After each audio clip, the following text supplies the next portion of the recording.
क्या करते हैं, इसको कहते हैं जब 3B फाइल करते हैं कि उनका टैक्स ना बने, वो टेबल 4 के अंदर वहाँ उसके अंदर जाके उसके अंदर एक्स्ट्रा क्लेम कर लेते हैं, जिसके कारण आपके पास DRC-01C आता है। DRC-01C देख पा रहे हैं आप। इसका रीज़न बहुत सारे रीज़न है। जैसे सप्लायर, जैसे कभी क्या करता है कि ना सप्लायर आपको जब अपने पोर्टल पे आपके GST नंबर पे बिल चढ़ाता है, वो क्या करता है गलती से अपनी फिगर चेंज कर देता है, मिस्टेक हो जाती है, फिगर चेंज हो जाती है, रेट चेंज हो जाते हैं। तो ये सब भी होता है। अगर आप देख पा रहे हो गलती से हो जाते हैं, बाई मिस्टेक होती है, तो वो रेक्टिफाई भी हो जाता है। आप ऐसे अमेंड भी कर सकते हैं।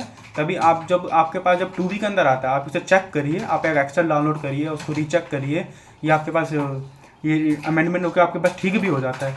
अब इसका दूसरा एक और रीज़न है कि जब सामने वाली पार्टी क्या करती है, उनको जैसे पता नहीं होता है कि ये B2B इनवॉइस है, B2C इनवॉइस है, वो क्या करता है B2C के अंदर इसको चढ़ा देता है। अब जो B2C के अंदर चढ़ा दिया तो आपके पास इनपुट नहीं आया, और आपके पास जब इनपुट नहीं आया तो आपने क्या करा, आपने देखा कि यार हमने तो परचेस करा है, अपने अकाउंटिंग के अंदर ठीक भी है, तो आप क्या करते हैं, इसको आप 3B के अंदर जाते होंगे और 3B के अंदर आप इसे क्लेम कर लेते होंगे, पर 2B के अंदर आप चेक नहीं करते, 2B के अंदर एक्स्ट्रा क्लेम हो जाता है।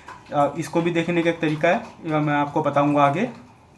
इसके अंदर आप जैसा आगे देख पा रहे होंगे कि कुछ क्या करते हैं कि आपके पास जो इनपुट आया, कुछ आता है CGST SGST जो होती है इंट्रा सप्लाई, पर आप क्या करते हैं कि उसको लेस करके आप इंटर सप्लाई मतलब आपके जो IGST होती है उसके अंदर क्लेम कर लेते हैं। इसके ऊपर भी आपके पास नोटिस आता है कि आपने यहाँ से कम करके यहाँ से बढ़ा दे, जो कि ये भी गलत ही चीज़ है।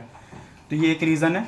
और आप क्या करते हैं कि पिछले महीने की आप क्या करते हैं 3B फाइल करते समय आप देखते हैं कि यार हमारे तो नील रिटर्न गई है, आप क्या करते हैं उसको नो फाइल कर देते हैं।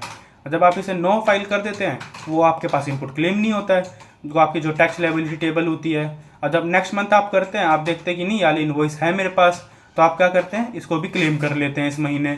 तब इसको आप क्लेम करते हैं तो उसका उस मंथ का नोटिस आपके पास आएगा, पर आप उसको रिप्लाई के अंदर आप लिख के दे सकते हैं कि ऐसा ऐसा ये है कि मैंने इसको पिछले महीने क्लेम नहीं किया था, इस महीने क्लेम किया है, आप इसे लिख के दे सकते हैं।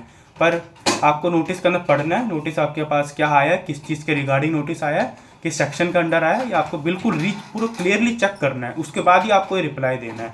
मैं आपको अब बताता हूँ कि इसको कहते हैं फाइल करने का इसका तरीका क्या है। आइए बोर्ड पे आप देखिए, इसके अंदर आप देखेंगे, ये देखिए, मैं इसको थोड़ा बड़ा कर लेता हूँ। देखिए जब आप अपना GST पोर्टल लॉगिन करेंगे, इसके अंदर आप देखेंगे सर्विसेज का कॉलम होता है, डैशबोर्ड जैसे आपका GST ओपन होगा, सर्विसेज के कॉलम पे आप जाएंगे, सर्विसेज में आप रिटर्न में जाएंगे, यहाँ आप देखेंगे रिटर्न कंप्लाइंसेस। रिटर्न कंप्लाइंसेस में जब आप जाएंगे, यहाँ पे आपको ऐसा शो होगा पोर्टल, ये आप देखिए वाला पोर्टल आपके पास शो होगा DRC-01C। इसके अंदर आप व्यू क्लिक करेंगे, आपके पास ये रेफरेंस नंबर आता है, जो रेफरेंस नंबर